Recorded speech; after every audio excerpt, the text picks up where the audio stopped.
8 दिन गुजर गए हैं, लेकिन कोलकाता की वो काली रात आज भी पूरे देश को मथ रही है। सवाल पूछ रही है कि जूनियर डॉक्टर के साथ दरिंदगी करने वाला आखिर कौन है? डॉक्टर का कातिल आखिर कौन है? पहले कोलकाता पुलिस ने जवाब ढूंढा और अब सीबीआई जवाब तलाश रही है। अस्पताल के पूर्व प्रिंसिपल से लेकर के साथ ही डॉक्टर तक, अस्पताल के गार्ड से लेकर सीसीटीवी तक, इंच दर इंच इन्वेस्टिगेशन ऑन है। सीबीआई हर एंगल से जांच पड़ताल कर रही है कि आखिर डॉक्टर बिटिया की मौत का असली गुनहगार कौन है। देश की बेटी के साथ हैवानियत के स्क्रिप्ट लिखने वाला आखिर है कौन? क्या जूनियर डॉक्टर के साथ रेप हुआ और फिर मर्डर, या वो एक गैंग रेप का शिकार हुई थी? न्यूज 18 इंडिया के संवाददाता आनंद तिवारी इस वक्त कोलकाता में मौजूद है। जो रिपोर्ट वहां से आ रही है उससे उम्मीद जगी है कि गुनहगार चाहे जो भी हो, कानून के लंबे हाथों से अब वो बच नहीं पाएगा।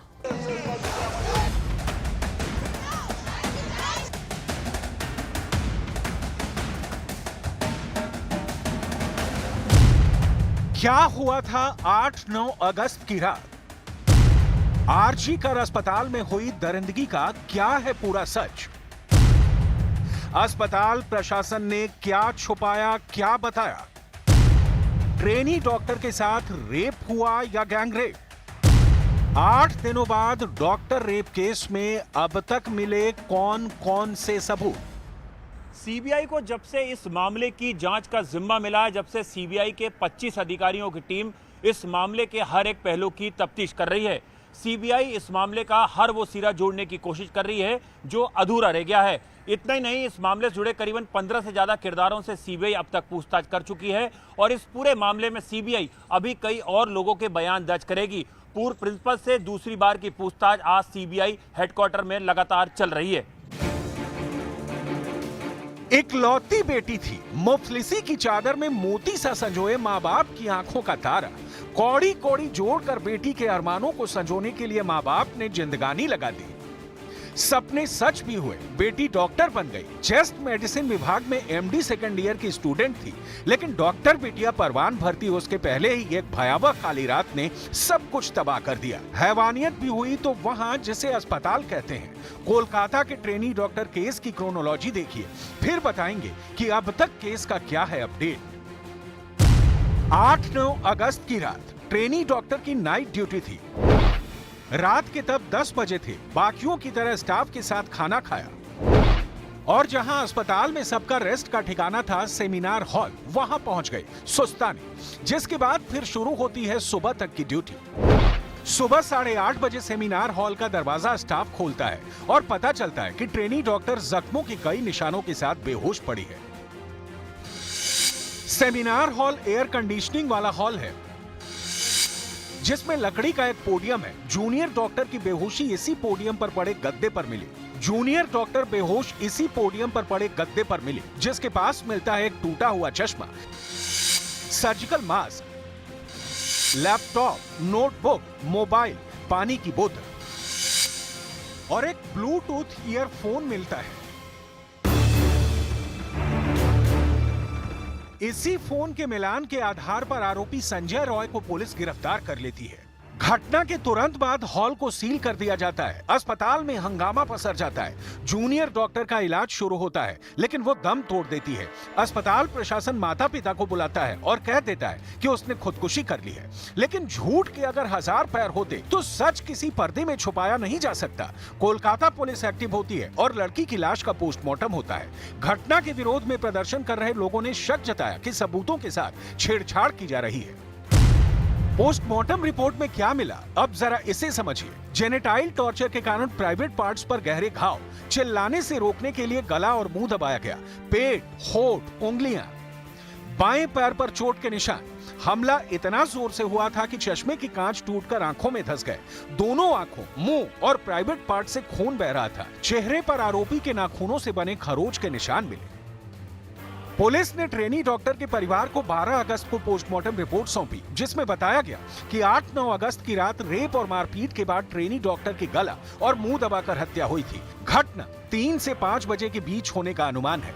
मामला दर्ज होता है, पुलिस जांच में जुटती है, सेमिनार हॉल की ओर जाने वाले लगे सारे सीसीटीवी की जांच होती है और पकड़ा जाता है संजय रॉय, जिसके बारे में कहा जाता है कि उसका अस्पताल में आना जाना था, कभी किसी बीमार को भर्ती कराने, कभी उसकी तीमारदारी के लिए। लेकिन उस रात जब वो सेमिनार हॉल की ओर जाता है तो जो सीसीटीवी में देखा वो ये कि करीब 40 मिनट के बाद वो लौटता है। उन 40 मिनटों में क्या हुआ था सेमिनार हॉल के अंदर, कोलकाता पुलिस की जांच आगे नहीं बढ़ पाती। उसकी सुई आरोपी संजय रॉय पर ही आकर अटक जाती है। अस्पताल प्रशासन की लापरवाही सामने आती है, लेकिन एक्शन नहीं होता। साथ ही डॉक्टर प्रदर्शन पर उतर आते हैं और केस फाइनली सीबीआई को सौंप दिया जाता है। न्यूज 18 इंडिया ने मुख्य आरोपी संजय रॉय की मां और उसकी बहन से कैमरे पर बात की। संजय रॉय की मां का कहना है कि संजय शराब पीने का आदी था और उसका बर्ताव भी ठीक नहीं था। संजय की मां के मुताबिक उसे ये भी नहीं पता था कि संजय ने कितनी शादियां की हैं। हाँ, इतना जरूर उनकी मां ने बताया कि उसकी एक पत्नी की कैंसर से मौत हो गई थी और उसके बाद वो शराब की लत में डूब गया था। शराब की लत कब से लगी थी उसको? शराब हम जब देखा बहुत डेट हो गया ना, तब बोला बाबू काहे पी रहा, कुछ बोल भी नहीं सकते हैं। उनका तो खुशियाँ लूट गया, बोलेंगे कैसे। हम बोला बाबू तू सब मत पियो, तुम चाय पी लो। आंटी पी लेने से तुम्हारा शरीर भी ठीक रहेगा। बस तो फिर छोड़ के चाय पीता रहा। उसका बाद से क्या हो गया हमको पता नहीं। मारपीट करता था क्या संजय लोगों के साथ? किसी से पत्नियों ने छोड़ दिया, 3 पत्नियों ने क्यों छोड़ा उसको? हम तो एक पत्नी देखा। अच्छा, इनका काम हुआ, एक फोटो रखा। हाँ, 2 पत्नी हम नहीं देखा। आप एक मदर हैं, एक वाइफ हैं, वो भी लड़की किसी की बेटी थी। आपको लग रहा है ऐसे आरोपी को क्या सजा मिलना चाहिए? देखिए, ये तो इस तरह से किसी लड़की का, हम खुद लड़की हैं, सबसे बड़ा बात तो मुझे समझ आ रहा है। एक लड़की का संग ऐसा तो पहला बात दुनिया का कोई लड़का कोई भी कभी नहीं करना चाहिए। बहुत गलत हुआ। अगर गलत किया है वो तो गलती किया है, अगर किया है तो जो सज़ा सरकार दे, आइन दे, जो सज़ा दे मुझे मंजूर है। सीबीआई सूत्रों के मुताबिक अब तक की तफ्तीश में सीसीटीवी फुटेज में नजर आ रहा है कि आरोपी संजय रॉय गुरुवार रात करीब 11 बजे हॉस्पिटल आता है। वो अस्पताल पहुंचने के बाद करीब 30 मिनट अस्पताल में ही रुकता है। इस 30 मिनट में आरोपी संजय रॉय की मूवमेंट अस्पताल में नजर आ रही है। इसके बाद वो दोबारा देर रात 3:45 से 3:50 के बीच अस्पताल आता है और किसी मकसद से सेमिनार रूम के अंदर जाता हुआ नजर आया है, जिसके करीब 35 मिनट बाद वो सेमिनार रूम से बाहर निकल आता है। सूत्रों के मुताबिक ट्रेनी डॉक्टर और उसके दोस्तों ने खाना रात में करीब 12 बजे ऑर्डर किया था। ये खाना एक ऑनलाइन ऐप के जरिए मंगवाया गया था। कोलकाता पुलिस ने इस डिलीवरी बॉय के बयान भी दर्ज किए थे। पोस्टमार्टम रिपोर्ट के मुताबिक पीड़िता की मौत भी आखिरी बार खाना खाने के 3.5 से 4 घंटे बाद हुई। सीबीआई संजय रॉय के मोबाइल फोन की डिटेल्स को भी खंगाल रही है। साथ ही उसका मोबाइल लोकेशन ट्रेस करके उस रात उसकी मूवमेंट को एनालाइज कर रही है। लेकिन उन 40 मिनटों में क्या हुआ था सेमिनार हॉल के अंदर, इसका सच अब तक सामने नहीं आया है। सीबीआई सूत्रों के मुताबिक अब तक उन्होंने पीड़िता के 3 साथी डॉक्टरों से पूछताछ की है। उनसे पूछताछ की गई कि जिस रात अपराध हुआ उस रात के बारे में वो क्या जानते हैं। जब उन्होंने पीड़ित डॉक्टर के साथ खाना खाया तो क्या हुआ, उन्होंने अपने बयान दर्ज करा दिए हैं। सीबीआई ने ये भी पूछताछ की कि वो आखिरी व्यक्ति कौन था जिसने उस रात लड़की को देखा था।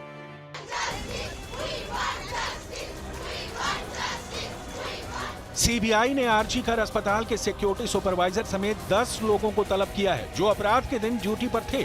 इसके अलावा घटना की रात ड्यूटी पर मौजूद कुछ गार्ड्स को भी तलब किया गया है। सीबीआई ने आरजीकर अस्पताल के पूर्व प्रिंसिपल संदीप घोष से काफी देर तक पूछताछ की है। सीबीआई ये पता लगाने की कोशिश कर रही है कि उस रात संदीप घोष कहां पर थे। Trainee doctor rape and murder case में आरजीकर अस्पताल प्रशासन पर जांच के शुरुआती दौर से लापरवाही बरतने के आरोप लग रहे हैं। ट्रेनी डॉक्टर के साथ हुई हैवानियत का सबसे दर्दनाक पहलू वो था जब इस मौत को अस्पताल प्रशासन ने आत्महत्या बताने की कोशिश की, लेकिन पोस्टमार्टम रिपोर्ट से साफ हो गया कि ये रेप के बाद हत्या का मामला है। यही वजह थी कि अस्पताल प्रशासन की एक बड़ी लापरवाही सामने आई और ये मामला सीबीआई को ट्रांसफर कर दिया गया।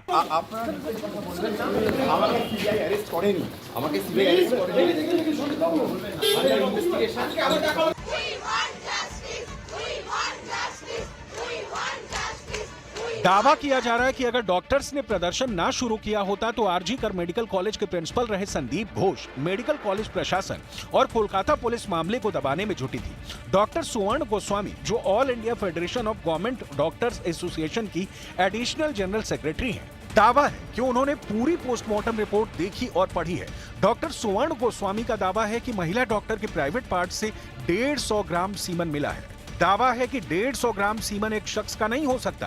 साथ ही महिला डॉक्टर के शरीर पर जिस तरह से चोट के निशान हैं, उसके आधार पर भी ये दावा है कि ये केवल एक शख्स का काम नहीं है। तो क्या इसी सेमिनार हॉल में संजय राय के अलावा कुछ और भी लोग थे जिन्हें बचाने की कोशिश हुई है?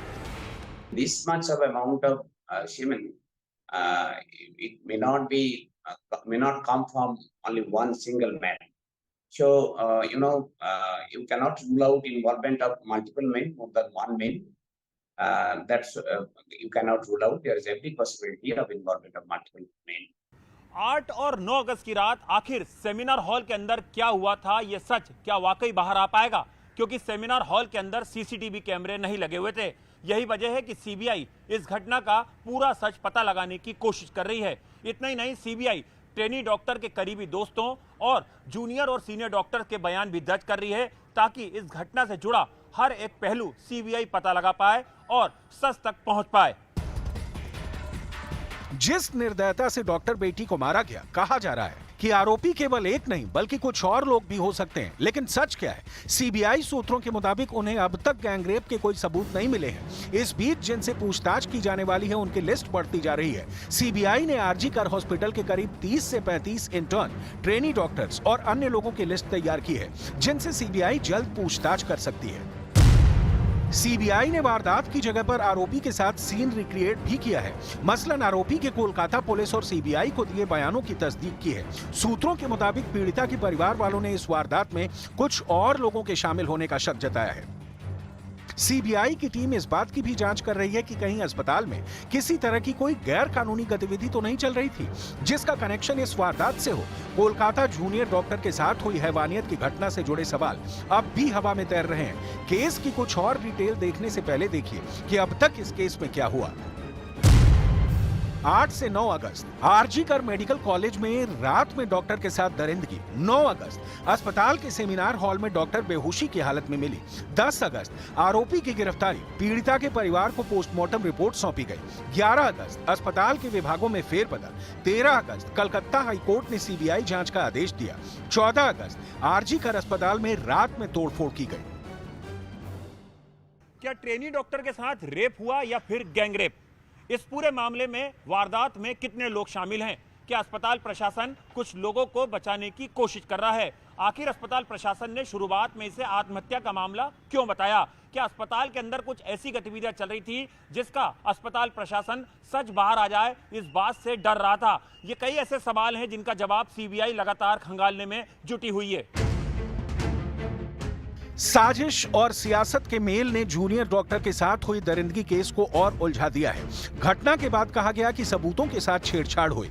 अब कहा जा रहा है कि कुछ लोग हैं जिन्हें हो सकता है कि बचाने की कोशिश की जा रही है। सवाल है कि अगर ऐसा है तो वो कौन लोग हैं? एक बेटी ड्यूटी के दौरान न सिर्फ मारी जाती है बल्कि उसके साथ रूह कपा देने वाली दरिंदगी होती है। और दुर्भाग्य है कि 8 दिन बीत जाते हैं। प्रदर्शनकारी कहते हैं कि आरोपी संजय रॉय अकेला नहीं है और जांचकर्ताओं के पास ठोस कहने के लिए कुछ नहीं होता। कोलकाता में डॉक्टर बिटिया के रेप और मर्डर से पूरे देश में आक्रोश है। देश भर के डॉक्टर अभी भी हड़ताल पर हैं और इसीलिए अभी आपका बीमार होना मना है। हड़ताल की वजह से मरीजों की हालत लगातार बिगड़ती चली जा रही है। एक रिपोर्ट के मुताबिक दिल्ली में रोजाना इलाज के लिए 1 लाख मरीज पूरे देश से आते हैं और डॉक्टरों की हड़ताल की वजह से ये मरीज सड़कों पर रात गुजारने के लिए मजबूर हैं। ये वैसे मरीज हैं जिनके पास पैसों की तंगी है और ये तो सिर्फ दिल्ली के आंकड़े हैं। सोचिए पूरे देश में अभी मरीजों की हालत आखिर क्या हो रही होगी।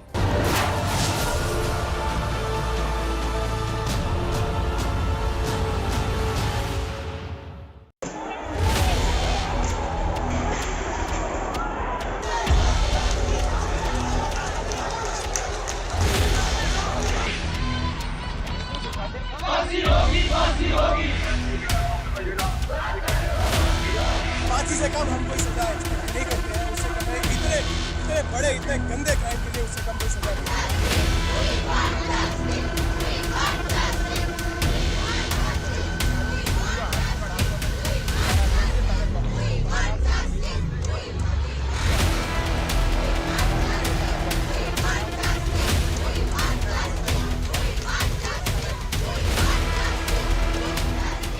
दिल्ली, चंडीगढ़, बेंगलुरु, मुंबई, पटना, तिरुवनंतपुरम, सूरत, सिलीगुड़ी, देश का कोई कोना नहीं बचा जहां कोलकाता कांड को लेकर लोगों में आक्रोश ना हो। पूरे देश में आग लगी हुई है, बवाल मचा हुआ है। डॉक्टर सड़क पर हैं, मरीजों के तीमारदार सड़क पर हैं और इस सब के बीच मरीज तड़पने को मजबूर हैं। इंडियन मेडिकल एसोसिएशन यानी आईएमए ने भी आज सुबह 6 बजे से कल सुबह 6 बजे यानी 24 घंटे के लिए बंद का ऐलान किया है। आईएमए ने कहा है कि 24 घंटे के दौरान सभी प्राइवेट और सरकारी अस्पतालों में इमरजेंसी सेवाओं को छोड़कर सभी कामकाज बंद है। डॉक्टरों की इस हड़ताल का देश भर में जबरदस्त असर पड़ा है। सिर्फ इमरजेंसी सेवाओं को छोड़कर सब कुछ बंद है।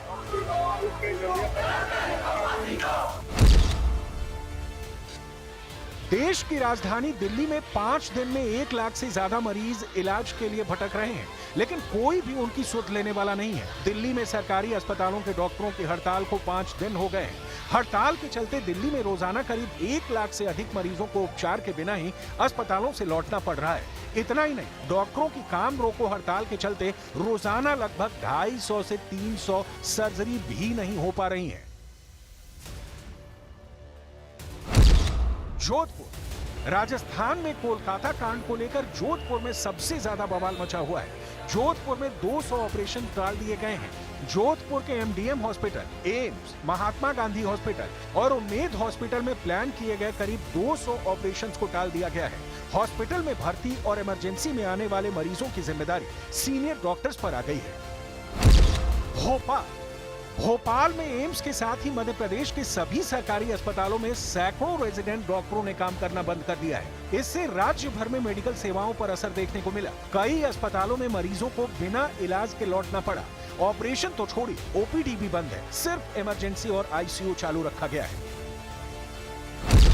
कर्नाटक, आईएमए की हड़ताल को लेकर कर्नाटक सरकार ने सरकारी अस्पतालों के चिकित्सा अधिकारियों और सर्जनों की छुट्टियां सस्पेंड कर दी हैं। स्वास्थ्य विभाग के मुताबिक अस्पतालों में इमरजेंसी सेवाएं प्रभावित नहीं होनी चाहिए, जिससे लोगों को परेशानी हो। अब जानिए कि आखिर क्या है डॉक्टरों की मांग, जिसको लेकर वो सड़क पर उतरे हैं। केंद्र सरकार के सामने आईएमए ने जो डिमांड रखी है, उसके मुताबिक सेंट्रल प्रोटेक्शन एक्ट लागू हो, डॉक्टरों की सुरक्षा हो, अस्पतालों में सीसीटीवी कैमरों की संख्या बढ़े, एयरपोर्ट की तर्ज पर सभी अस्पतालों की सुरक्षा हो, प्रोटोकॉल का पालन हो, कोलकाता की मृत डॉक्टर के परिवार को मुआवजा मिले। यंग जूनियर डॉक्टर्स ये हमारे हाथ पैर हैं, वो लड़ रहे हैं, वो अपनी बेटी को बचाने के लिए लड़ रहे हैं, अपनी सेफ्टी के लिए लड़ रहे हैं, तो हमारा फर्ज बनता है उनको सपोर्ट करें। तो आईएमए ने 1 दिन का जो विड्रॉल ऑफ द सर्विस का कॉल दिया है, उनको जोश मिलेगा। और जो हमारी डिमांड है सीपीए की, सेंट्रल प्रोटेक्शन एक्ट और safety at the work place, वो हमारी मांग है और उनकी भी मांग है, उनमें हमारा सपोर्ट मिलेगा। हमारी डिमांड है, पिछले 3 साल से आईएमए डिमांड कर रही है कि सेंट्रल प्रोटेक्शन एक्ट होना चाहिए।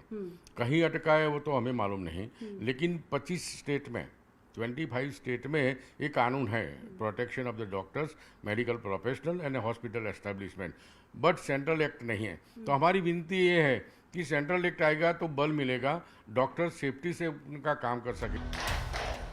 हड़ताल अपनी जगह है, डॉक्टरों की मांग और प्रदर्शन अपनी जगह है, लेकिन बड़ा सवाल कि आखिर मरीजों की क्या गलती है।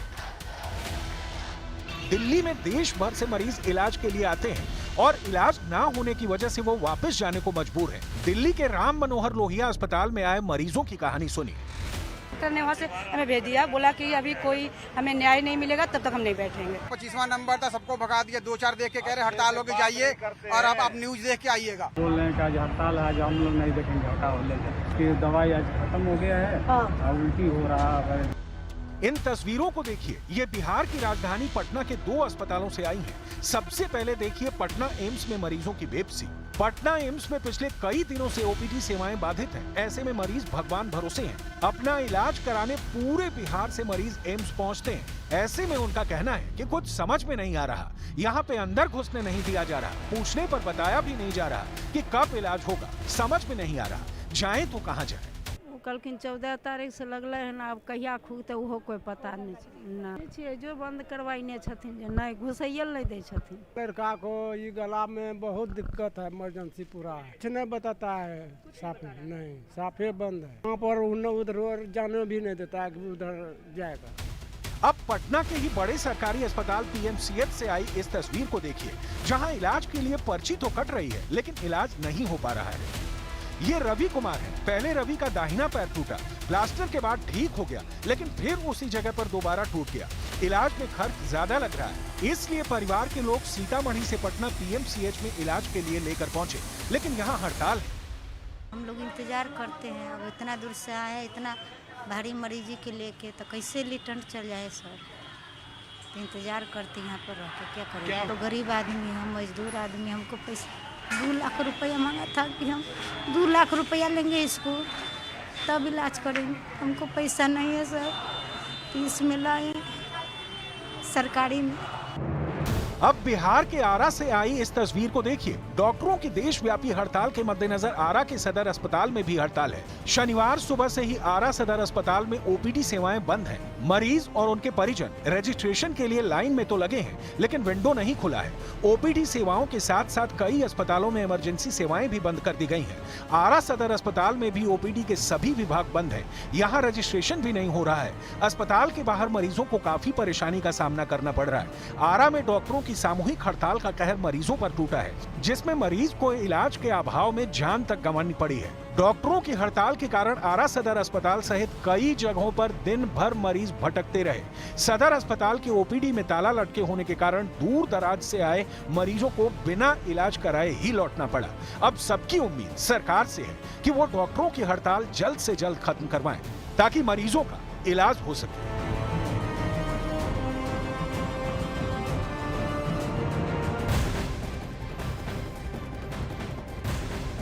और एक बड़ी खबर इस वक्त आ रही है।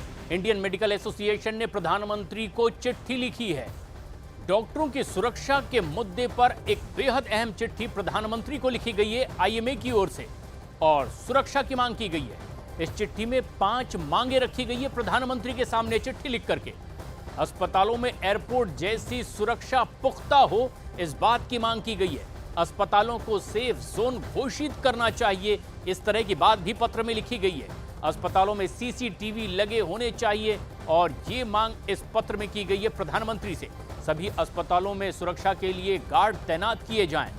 ये मांग इस चिट्ठी के जरिए की गई है, जो चिट्ठी प्रधानमंत्री नरेंद्र मोदी को लिखी गई है आईएमए की ओर से।